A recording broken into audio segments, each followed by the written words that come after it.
Assalamualaikum warahmatullahi wabarakatuh. Selamat pagi, Om Swastiastu, Namo Buddhaya, Salam Kebajikan. Yang terhormat, Bapak Joko Widodo selaku Presiden Republik Indonesia. Yang terhormat, Bapak Budi Gunadi Sadikin selaku Menteri Kesehatan Republik Indonesia. Dan yang terhormat, Bapak Ibu perwakilan diplomat. Terima kasih saya ucapkan karena telah menyempatkan diri untuk berkesempatan hadir pada acara kita pada pagi hari ini. Puji syukur kehadirat Allah Subhanahu wa Ta'ala yang mana telah melimpahkan nikmat dan karunia-Nya sehingga kita dapat berkumpul bersama-sama dalam keadaan sehat walafiat. Perkenalkan, saya Alfi Hamduna selaku perwakilan mahasiswa yang berdirinya saya di sini dengan maksud dan tujuan untuk menyampaikan aspirasi kami mahasiswa selaku generasi penerus bangsa yang merasa prihatin terkait isu kesehatan mental yang terjadi di Indonesia. Seperti yang kita ketahui, gangguan kesehatan mental ialah kondisi di mana adanya gangguan pada fungsi jiwa, sehingga menimbulkan penderitaan atau hambatan pada seseorang dalam melaksanakan peran sosialnya. Gangguan kesehatan mental dibagi menjadi dua golongan, yaitu gangguan mental emosional seperti depresi dan kecemasan, serta gangguan jiwa berat. Sistem kesehatan di dunia masih dianggap belum cukup menanggapi beban gangguan mental, sehingga terdapat kesenjangan antara kebutuhan perawatan dan persediaan yang sangat besar. Sekitar 85% orang dengan gangguan kesehatan mental parah di negara berkembang tidak mendapatkan pengobatan atas gangguan yang dideritanya. Terdapat sekitar 450 juta orang menderita gangguan mental dan perilaku di seluruh dunia.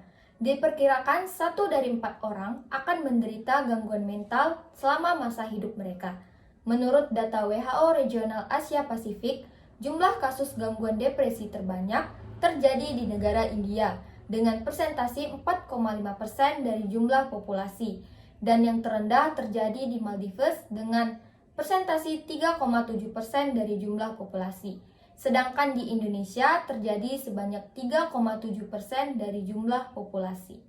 Hal ini yang menyebabkan masalah gangguan kesehatan mental menjadi salah satu isu kesehatan global. Sehingga perlu adanya perhatian khusus terkait hal ini, baik itu melalui pemenuhan perawatan atau persediaan yang diperlukan, atau bahkan adanya kerjasama lintas sektor yang dapat mengatasi atau meringankan isu kesehatan mental. Beralih ke Indonesia, menurut data Riskesdas tahun 2013, prevalensi gangguan jiwa di Indonesia mencapai 1,7 per mil, yang artinya 1-2 orang dari 1000 penduduk di Indonesia mengalami gangguan jiwa. Dan data pada tahun 2018 menunjukkan bahwa prevalensi gangguan jiwa meningkat secara signifikan menjadi 7 per mil. Artinya 7 dari 1000 penduduk di Indonesia mengalami gangguan jiwa atau meningkat 312% dari tahun 2013. Temuan terhadap situasi kesehatan mental di Indonesia menunjukkan pencapaian dari upaya implementasi kebijakan pemerintah. Pelaksanaan upaya kesehatan mental perlu melibatkan sektor yang lebih luas dan tidak hanya pada sektor kesehatan saja.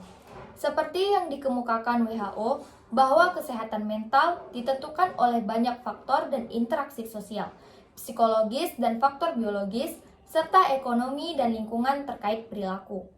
Di Indonesia, konsep upaya kesehatan dilakukan masih melalui pendekatan promotif, preventif, kuratif, dan rehabilitatif.